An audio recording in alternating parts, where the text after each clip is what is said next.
जय शिव शंभो जय शिव शंभो जय शिव शंभो जय शिव शंभो जय शिव शंभो जय शिव शंभो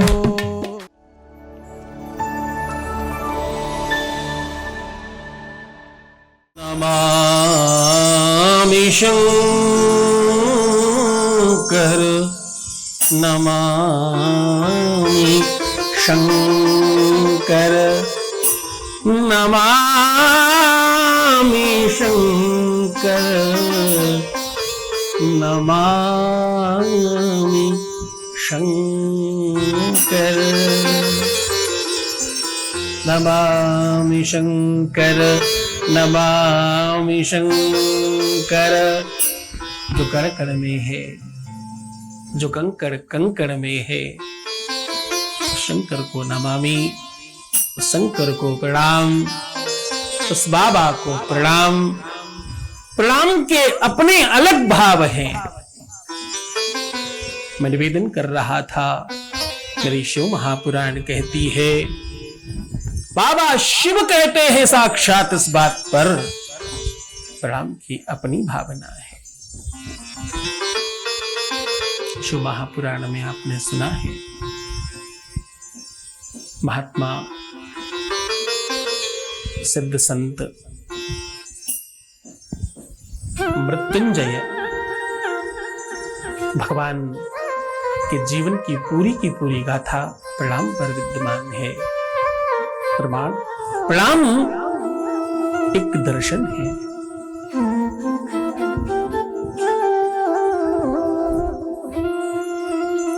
भगवान शिव के मंदिर में जाकर जो प्रणाम करते हैं, जो बार बार नाक रगड़ते हैं, जो आवाज निकालते हैं, आपको पता है बकरे की आवाज निकालना बाबा शिव को सबसे ज्यादा पसंद है। ये कोई और नहीं, ये वही दक्षराज हैं जिनका सरधर से अलग कर दिया गया था। फिर बाद में बाबा की कृपा से, उनकी करुणा से, उनकी दया से फिर से बकरे का सर लगाया गया।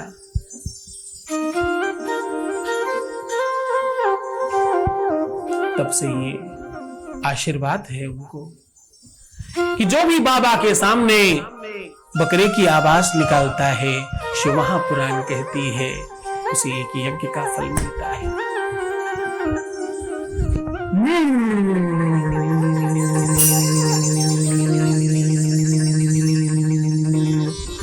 आप गाल में खूब सारी हवा भरिए और अपने हाथों से इधर उधर थोड़ा सा स्पर्श कीजिए। वो ध्वनि, वो शब्द प्रस्फुटित होंगे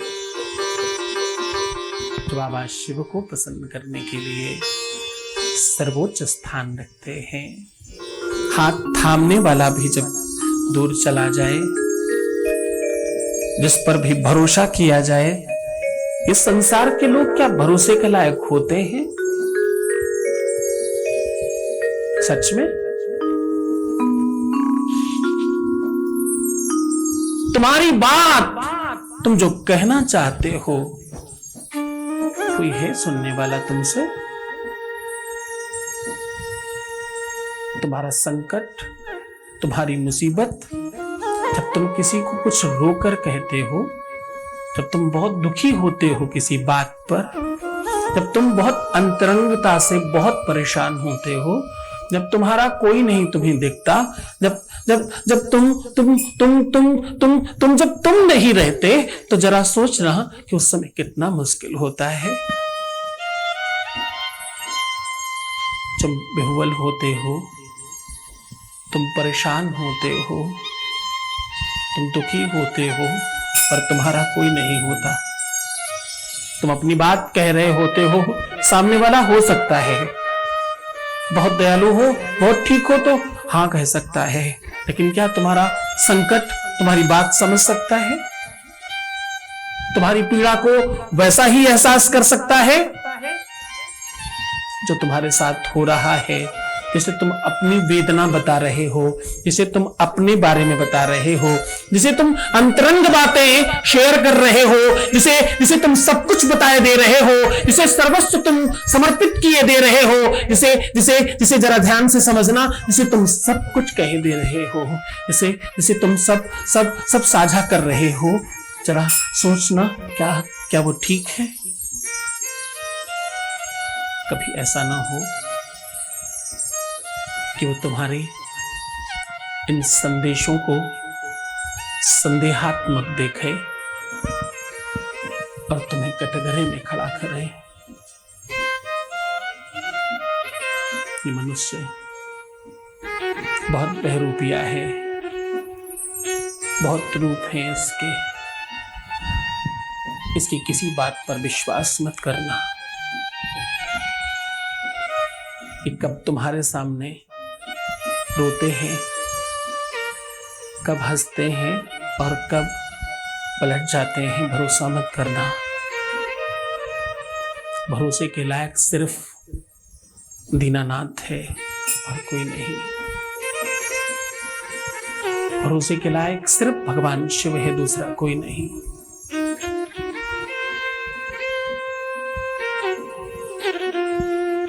अपनी बात अगर तुमने बता दी तो भूल मत जाना, सुनी इठलई है लोग सब, बाट न ले है कोई। और सो का जाने पीर पराई, जिन पावन नहीं फटी विवाही, किसी को संकट आया ही नहीं। तो मैं आप बीती बताता हूं। मेरे बड़े अच्छे मित्र हैं, बहुत स्नेह करते हैं, बड़े डॉक्टर हैं, हड्डियों के डॉक्टर हैं। मैं कभी उनके हॉस्पिटल गया, सारांश बता रहा हूं, मैं दोबारा कभी नहीं जा पाया। उस हॉस्पिटल में देखा मैंने लोगों को कहां कहां से हाथ और पैर टूट सकते हैं, उसका एहसास किया हमने। आप यकीन मानो, ये उंगली 5 से 10 जगह से टूट सकती है, ये हाथ 20 से 50 जगह से टूट सकता है, ये पैर 20 से 50 जगहों से टूट सकता है। कहां कहां से टूट सकता है नहीं पता। और फिर वो बगल से सरिया डाली जाएंगी, फिर तारों से सिला जाएगा, और फिर पता नहीं क्या क्या। ये सब कंप्लीटली अमानवीय है। मैं फिर से रिपीट कर रहा हूं,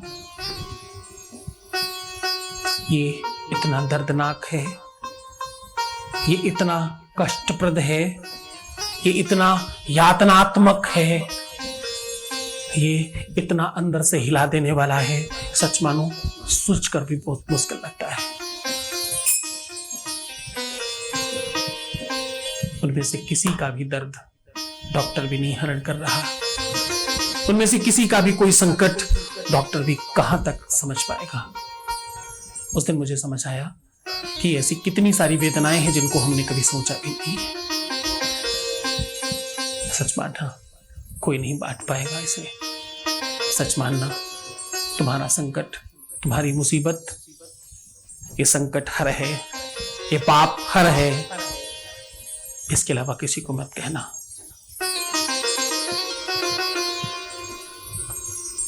जब तुम अपनी बात कहते हो तो तुम भूल जाते हो तुम किसे कह रहे हो। वो तुम्हारे जैसा ही हाड़ मास का आदमी है। मैं विनम्रता से कह रहा हूं, मैं आंखें नहीं उठा पाऊं इस बात पर।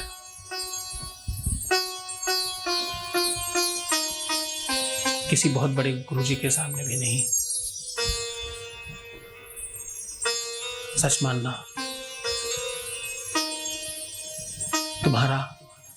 तुम्हारे नाथ के अलावा कोई नहीं है।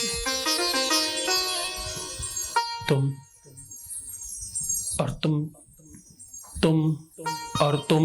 और सिर्फ तुम और तुम्हारा भोलानाथ, इसके अलावा कोई नहीं है तुम्हारा।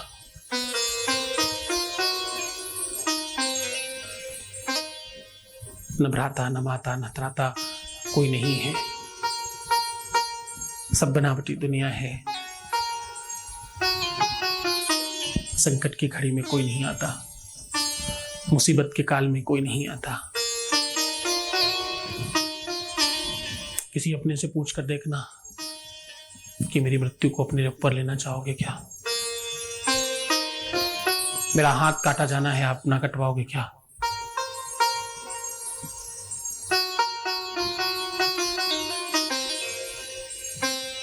विषय आता है तो बताऊं किसको?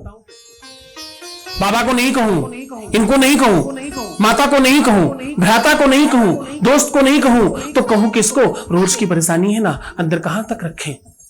रोज कुछ न कुछ बात होती है, कुछ कहने का मन करता है। ये अच्छे हैं, वो बुरे हैं, ये ठीक नहीं है, ये अच्छा नहीं है, ये काला है, वो नीला है, वो पीला है, वो बैंगनी है, वो बसंती है, ठीक नहीं लगता, इसकी सुंदरता कम है, उसकी लंबाई कम है, इसकी चौड़ाई कम है, वो मोटा ज्यादा है, ये पतला कम है, और इतनी सारी बातें अंदर रखूं कैसे? किसी न किसी को कहने का मन करता है। और ये प्रपंच ही नहीं, अंदर की वेदना जब अंदर हो ना तो सालों नहीं निकलती। मुझे 4 दिन पहले कोई बच्ची मिली, उसका तलाक पिछले 8 साल पहले हुआ था। आज भी जब उसने अपनी बात कहना शुरू की तो उसकी आंखें छलछला उठी, उसका वो दर्द फिर से झलक उठा।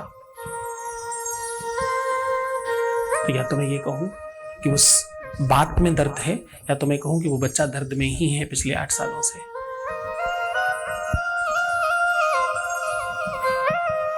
हमसे पहले जाने कितने ही लोगों को बताया होगा उसने।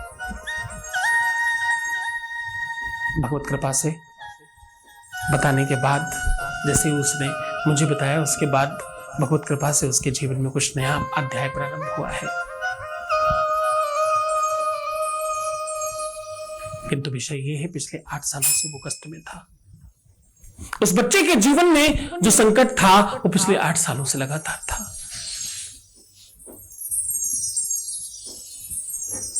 इस संकट को, इस मुसीबत को कौन टालेगा? इस पीड़ा को कौन समझेगा? कभी तुम्हें तकलीफ आए, कभी तुम बहुत मुसीबत में होना, कभी बहुत संकट में होना, कभी बहुत ज्यादा तुम्हें समस्या आ जाए, कभी जब तुम्हें ऐसा लगे कि तुम्हारे साथ कोई भी नहीं है और तुम्हें सच में किसी से कुछ कहने का मन कर रहा है, तो बस अपने घर में रखी शिवलिंग उठाना और हृदय से लगाना और एक बार कहकर देखना। तुम्हें ऐसा लगेगा कोई सुन रहा है, तुम्हें ऐसा लगेगा कि तुम्हें जवाब मिल रहा है। करके देखना, अनुभूत प्रयोग बता रहा हूं।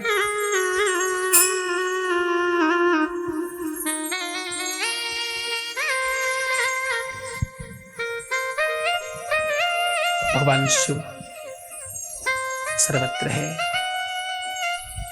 विश्व में एकमात्र बाबा है जिसकी मूर्ति में आंख, नाक, कान, मुंह बनाना निषेध है।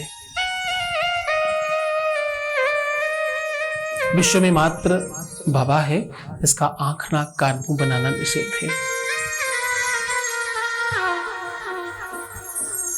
हर कंकड़ का हर वो कण शिव रूप है। तो शिवलिंग तुम बड़ी देखते हो, बहुत विशाल देखते हो, वही शिवलिंग बहुत छोटी भी है, बहुत छोटी भी है, उससे भी बहुत छोटी है, और फिर छोटी छोटी छोटी छोटी छोटी छोटी, इतनी छोटी कि जिसे तुम अपनी इस चर्म चक्षुओं से देख भी ना सको।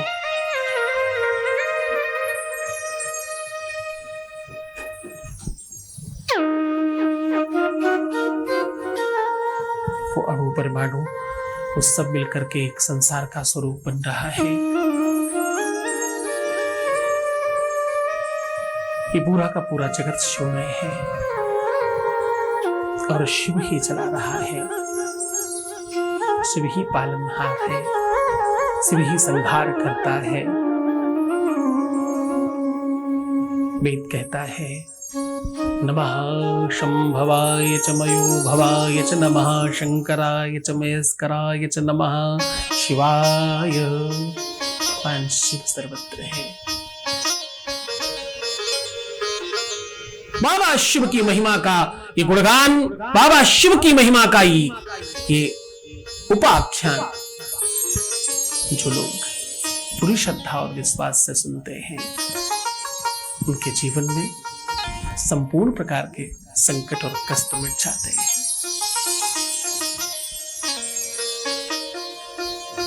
एक गुलाब की पत्ती और 5 बिलपत्र एक साथ भगवान शिव के ऊपर स्पर्श करें 3 जगहों पर। कैसे? सबसे पहले जो शिवलिंग होती है उसका जो सबसे निचला हिस्सा है वहां स्पर्श करें, फिर जलहरी पर स्पर्श करें और फिर भगवान शिव के ऊपर स्पर्श करें।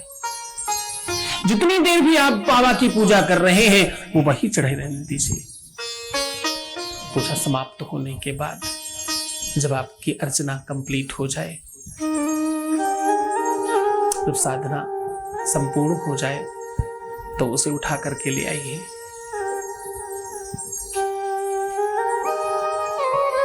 और पांचों के पांचों अलग अलग काल में उस बिलपत्र का सेवन करने वाले व्यक्ति के जीवन से संपूर्ण प्रकार की व्याधियां समाप्त हो जाती हैं।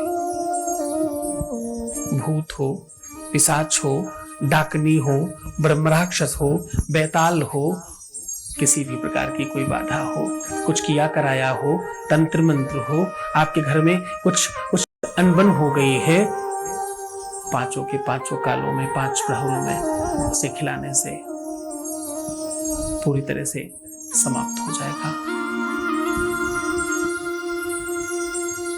इसी को ला करके लाल कपड़े में अपने घर में बांध देंगे, द्वार पर बांध देंगे। ऐसा करने से आपके घर की बाधाएं दूर होती हैं, आपके घर के संकट समाप्त हो जाते हैं।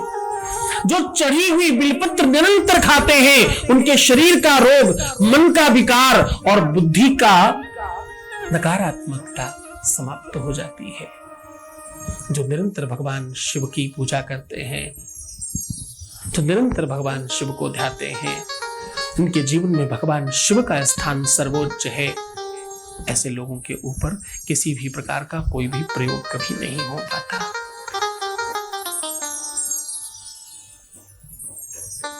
अगर आप चाहते हैं कि आप हमेशा सब तरफ सफल हो जाएं, अगर आप चाहते हैं कि आपकी सफलता श्रेष्ठतम तत्वों पर के ऊपर हो और आप बहुत सफल हो सके,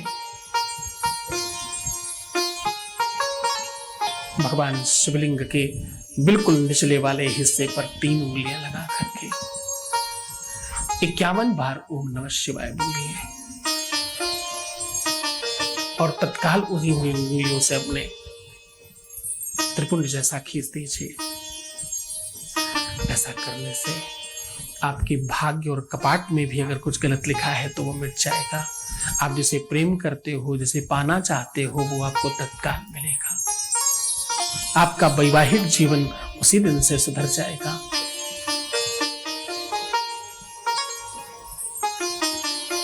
आप किसी अमुक काम के लिए जा रहे हो, वो काम डेफिनेटली हो जाएगा। ऐसा बाबा की कृपा है। श्री सद्गुरुनाथ जी महाराज के प्रकल्पों में सबसे महत्वपूर्ण है आध्यात्मिक शिव नगरी की स्थापना एवं बाबा शिव की महिमा कथा एवं गौ सेवा, वृद्धा आश्रम, शिशु बाल विकास, अन्न क्षेत्र, भोजन वितरण, गरीब कन्याओं का विवाह, निर्धनों को रोजगार की व्यवस्था के साथ साथ हॉस्पिटल, योग्य क्षेत्र, आयुर्वेद धाम, ध्यान भवन, सत्संग भवन, सेवा धाम, विश्रामालय, वेद विद्यालय एवं संग्रहालय, अनुसंधान भवन, रिसर्च सेंटर, ग्रंथालय और 27 नक्षत्रों के वृक्ष, भव्य प्रेमेश्वर महादेव की प्रतिमा, शिव परिवार मंदिर का भी निर्माण किया गया है। आपका संस्थान पूर्ण प्राकृतिक वातावरण, हरियाली और शांत प्रदायक क्षेत्र में स्थित है। यहाँ हजारों लोगों को भगवान शिव की भक्ति से जोड़ने के साथ साथ सतमार्ग पर चलना भी सिखाया जाता है। यहाँ वेद, वेदांग, पुराण, शास्त्र, ज्योतिष, आयुर्वेद इत्यादि पर रिसर्च के साथ साथ शिक्षा का भी प्रबंध है। यहाँ रहने का अनुभव वैसा ही है जैसे शिव भक्त रहना चाहते हैं। आप इन प्रकल्पों से जुड़ने के लिए, दान के लिए संपर्क करें 9936601255। अधिक जानकारी के लिए 8447832114